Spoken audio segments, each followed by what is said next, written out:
আল্লাহর কাছে কপালটা লাগাইয়া কইবা, আল্লাহ তুমি আমার রব, তুমি আমার সব, আমি তোমার বান্দা।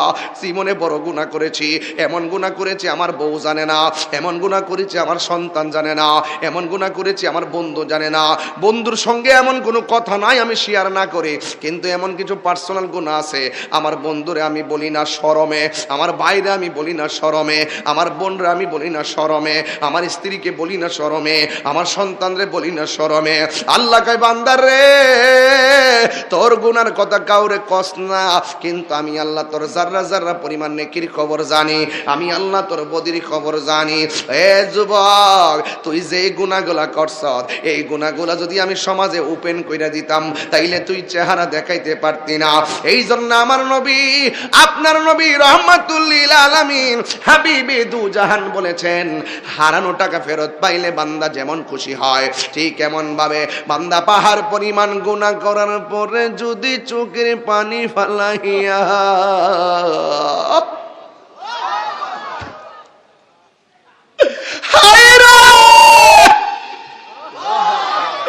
এমন একটা সময় তুমি আমি পড়ছি,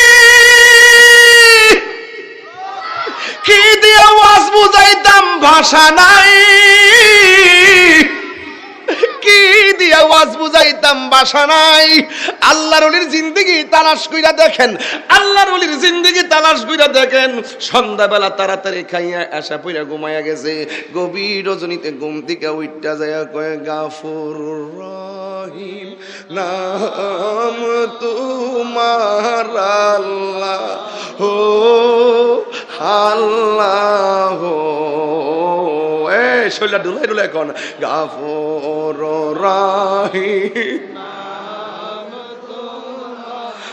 আল্লাহ হো আল্লাহ হো।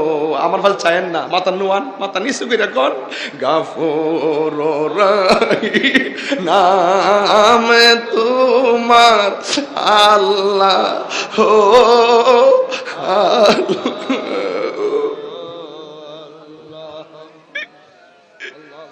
বন্ধু নাই রে বান্ধব নাই রে, যেই জাগা কোন আল্লাহ,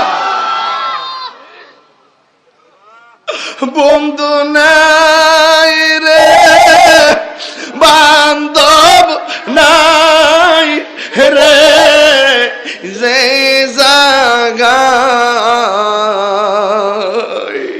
সেই জাগারি বন্ধু নবী।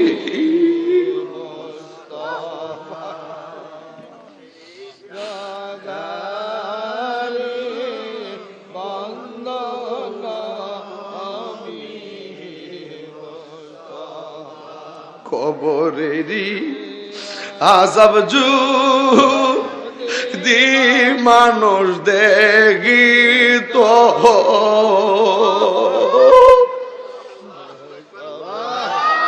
একটু বিনয় বিনয় নিজের গুনার কথা কর না আল্লাহর কাছে।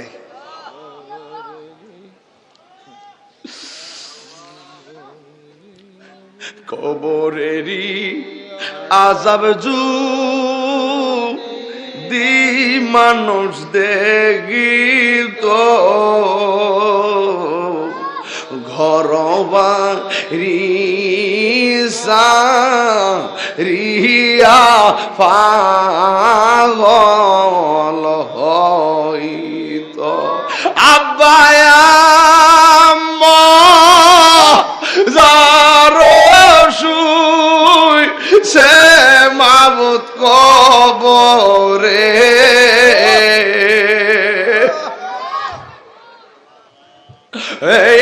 আব্বায়া যার শুই সে মাবুদ কবরে, মাফ গয় রাদাও দয়াল হে আপুরে, এই পাহাড় পরিমাণ গুনাহ লইয়া আজকে গভীর রজনীতে যারা হাজির হইয়া গেছেন, আমি তো বাড়ি থেকে আসছি, বাড়িতে চইলা যাবো ভাই বাসলে। এই প্যান্ডেলটার সাদ্যটা কেন দিছে এটাও তো মাথাতে আপনারা ঢুকে না। আর উপর দিক দিয়ে পর্দাটা দিছে যেন মাথার উপরে কুয়াশা না পড়ে রে বাবা। অথচ কবরের ভিতরে যে আপনার আব্বারে শোয়াই দিয়েছেন 2 বছর আগে, এই কবরের ভিতরে বৃষ্টির পানি ঢুকতেছে, আমরার খবর নাই। ওই কবরের ভিতরে বন্যার পানি ঢুকতেছে, আমরার খবর নাই। সাপ ঢুকা কামড়াইতেছে, আমরার কোনো খবর নাই। ও যুবক, তার মানে প্রমাণ হইয়া গেল রে বাবা, আপনি চইলা গেলে দুনিয়ার কোনো কাজ আপনার জন্য থেমে থাকবে না। আপনার ঘরের বিয়ের কাজ বন্ধ থাকবে না, আপনার বাজারের কাজ বন্ধ থাকবে না। মানুষ এত স্বার্থপর, এই দুনিয়ার মানুষ বড় স্বার্থপর। আপনার মরণের কষ্টের ভাগ কেউ নিবে না। কবরের সুখে কিনা দুঃখে আছেন, আপনার কবরের কষ্টের ভাগ কেউ নিবে না। বন্ধুরে আমার, ও আমার যুবক ভাইরাও, আমি বলছিলাম আপনাকে 1 বছরে 1825 বার ডাক দেয় নামাজের দিকে আসো। আপনি আল্লাহ ডাকে সারা না দিয়া না ফরমানি করেন। আল্লাহ আমরা খাওয়াইতেছে, পিন্দাইতেছে, ঘুম পাড়াইতেছে। তবে একটা কথা মনে রাখবেন, হাসরের ময়দান যেদিন কায়েম হবে, নামাজের হিসাবটা সর্বপ্রথম না দিয়া একটা জাররা পরিমাণ সামনে যাইতে পারবে না রে যুবক পোলাপান। এ যুবক, এই সময়টা বড় দামি সময় রে বাবা। এই সময়টা সুন্দর করে রুকু দিতে পারবা, সেজদা দিতে পারবা। বুড়া বেড়ারে জিজ্ঞাসা করো, আগের মতো কোমরটা নোয়াইতে পারেননি? মুরব্বী বলবে বাবা আগের মতো পারি না, আগের মতো ফাউডা ফালাইতে পারেননি। মুরব্বী বলে আমি পারি না। কোথায় গেল এই সুন্দর দিন?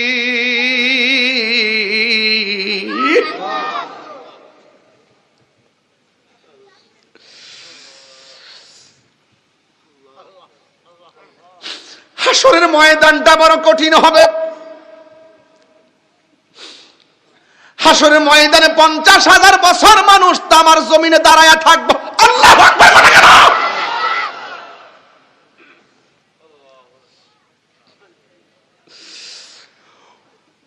ওই কঠিন মুসিবতের দিন বড় কঠিন। আল্লাহর হাবিব বলে, সেই দিন যদি কোনো নারী সন্তান প্রসব করত, তামার জমিনের গরমের কারণে মা সন্তানের পেটের মধ্যে দাঁড়ায়া বাঁচতে চেষ্টা করত। ইয়া নাফসি, ইয়া নাফসি, ইয়া নাফসি, ইয়া নাফসি, ইয়া নাফসি, ইয়া নাফসি। এই জন্য আমার নবী বলেছেন, হাসরের ময়দানে আমার অসংখ্য আযাব আমার সামনে তুলে ধরেছেন আমার রব। এর মধ্যে একটা আযাব হলো, যাকে যাকে সাপ মানুষকে পাকড়াও করবে। পাকড়াও, একটা দৌড়া সাপ ঢুকলে এখানে সবাই উঠে দৌড় মারবেন সাপের ডরে। লক্ষ লক্ষ সাপ এমন ভাবে দাঁড়ায় যাবে, সাপের ডরে মানুষ দৌড় দিবে। দৌড় দিতে দিতে পেরেশান হয়ে যাবে। এ অনন্তপুরের মা, এ হুমনার মা, কান জাগ্রত করো। বহুত বহুত হইছে, এবার রসুলের প্রেম সাগরে লাভ দাও। যখন মানুষ দৌড়তে দৌড়তে পেরেশান হয়ে যাবে, সাপগুলা ফনা তুল্লা মানুষের সামনে, লক্ষ লক্ষ সাপ একটা মানুষের সামনে দাঁড়ায়া যাবে। সাপগুলো বলবে তোমার হাত দুইটা সামনে বাড়াও। মানুষ বলবে কেন বাড়াবো? বেশি কথা বললে তোমাকে সবল দিব। কি দিব? সবল দিবে, সবল। এবার সাপের ডরে মানুষ হাতটা বাড়াবে, হাত দিয়ে সাপটা এই পর্যন্ত আসবে, আইসা মুখের বরাবর ফনা তুললে বলবে মুখটা হা কর। মুখটা যদি হা না করো সবল দিব। এবার মুখটা হা করবে, যাকে যাকে দলে দলে বিষাক্ত সাপ মুখ দিয়া ঢুকবো, একটা সেকেন্ড পারবে না মুখটা বন্ধ করতে। গড়টা হবে কালবুয়তিন, গড় সমূহের মতন, তুলির মতন ফাটা হবে। সাপগুলো ভিতরে যাবে, এই সাপের বিষ এত কঠিন, দুনিয়ার কোন জঙ্গলে শ্বাস ফালাইলে ওই জঙ্গলের গাছপালা জ্বলে যেত। ওই সাপগুলা বিষাক্ত সাপ, পেটের মধ্যে যাইয়া তারে সুবল দিবে, আর মানুষটা এমন ভাবে কাঁদবে জাহান্নামীরা পর্যন্ত বলবে আল্লাহ এর এখান থেকে সরাও, এর কর্কশ কান্না আর আওয়াজ ভাল লাগে না, এমন কঠিন আযাবের কান্না। আল্লাহর হাবিব তো উম্মতের দরদি, আল্লাহর হাবিব ডাক দিয়ে বলবে আল্লাহ গো, ও আমার আল্লাহ, এরা কে এমন ভাবে শাস্তিতে কাঁদতেছে? আমার নবী বলে, ও আমার আল্লাহ বলে, বন্ধু এরা কারা জানেননি? যতগুলো সাপ আপনি দেখেছেন সবগুলো সাপ হলো তাদের হারাম টাকা। দুনিয়ার জমিনে যতটা হারাম টাকা খেয়েছে সবগুলো হারাম টাকারে আমি আল্লাহ বিষাক্ত সাপে পরিণত করেছি। হেলাই হেলাই কার্য নষ্ট রে। আনন্দের সাথে খাইছে হারাম, এটা কোনো ব্যাপার না কইয়া খাইছে। হেলাই হেলাই কার্য নষ্ট রে, পুরুষ নষ্ট হাটে, খারাপ রাস্তায় গাড়ি নষ্ট, নারী নষ্ট খোলা ঘাটে রে। হেলাই হেলাই কার্য নষ্ট রে, 500 রুটে পয়সা নষ্ট, যুবক নষ্ট মদে, কুসমাজে গেরাম নষ্ট, খাদক নষ্ট সুদে।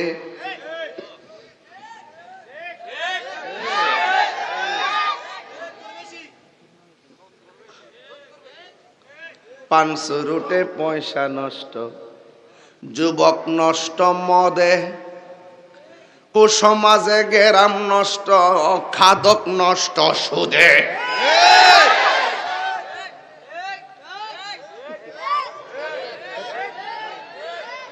টাউনে গুইরা ছাত্র নষ্ট, কীটে নষ্ট ফুল, অতি মায়াই বধূ নষ্ট, ধুলাই নষ্ট চুল রে।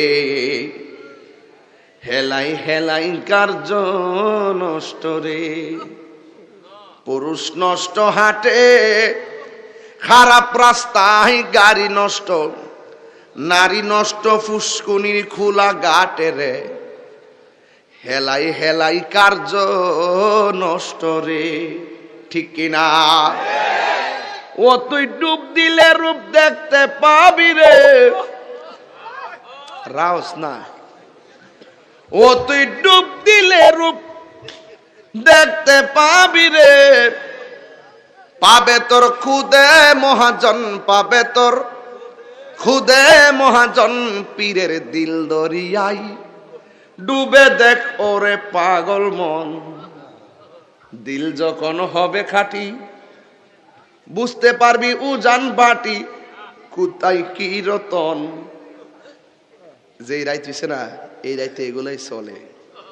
এটা গভীর কথা বাজান। 3টা জিনিসের প্রতি যত্নশীল হতে হবে। নাম্বার 1, এই দিলটার প্রতি। দিল যদি ঠিক থাকে, মানে দিল যদি ঠিক না থাকে, দিল যদি মানে অন্তর যদি ঠিক না থাকে, আল্লাহ কি কার কি দোয়া করে দিব? আমি যতটা কথা বলবো সব উপদেশমূলক কথা। মানে দিল যদি অন্তর যদি ঠিক না থাকে, আচ্ছা আল্লাহ কি কারো চেহারা ফেলছা, সুরের ফেলছা, ড্রেসের দিকে তাকা? আল্লাহ তাকায় কোথায়? অন্তরের দিকে। কোন কারণে আজকে আইছেন আপনারা? তাহিরির দেখতে নাই শুন, নাকি জিকির করতে নাই শুন, না জিকিরের নামে তামসা করতে আইসুন, নাকি তা তাবার করে ফুটলার লাগে আইসুন? আমি না বুঝলো একজন তো বুঝে, তিনি কেডা? বান্দা বাস্তার বেননি বাসন যাইব। আমরা দেশে কিছু মুনাফিক আছে না, এর মুখের কথার মধ্যে যে মজা, বাবা রে বাবা, পুরো ললিপপ ফিল, ললিপপ, এর মুখ যে মজা, ও এমন মধুর মিষ্টি কথা। নামাজ পড়ে, আবার আবার প্রথম কাতারে পড়ে। হে ওই আবার এরই ক্ষেতের লাইলো যায়, আরেকবারের ক্ষেতের লাইল কাইটটা 14 বিহা করে, আরেকবারে ক্ষেতের লাইল 14 বিহা কইরা হে ওই মসজিদে আইয়া, এই যে মুসল্লি কাতার সোজা করুন।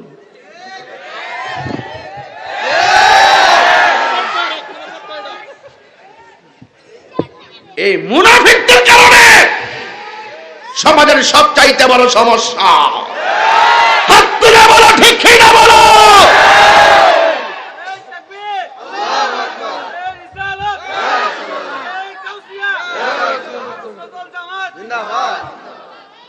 কষ্ট হইছে আপনারা? আরে মুনাফিক তাই মুনাফিক কম, ওই মুনাফিক। হে আরেকবার খেত ছাতির দাসা দিয়া লাইন করে দিয়েছে তা পানি আইবার লাগিয়া। হে মানুষের বোঝা এটা ইন্দুরের গাতা। আরে বাটফার করি গিতা। হে সন্ধ্যার সময় যাইয়া ছাতির দাসা দিয়ে একটা গুতা দিয়ে ফুরে, আর সারা রাত আরেকবার ক্ষেতের পানি যায়, হের ক্ষেতে বুড়া লেগে জায়গা। আবার ওখান তো যেবার ক্ষেতে পানি গেছে কোনো দিক দিয়ে আর গাতা খুঁজা পানা পাইব কেমনে? হে ছাতির দাসা দিয়ে আসি।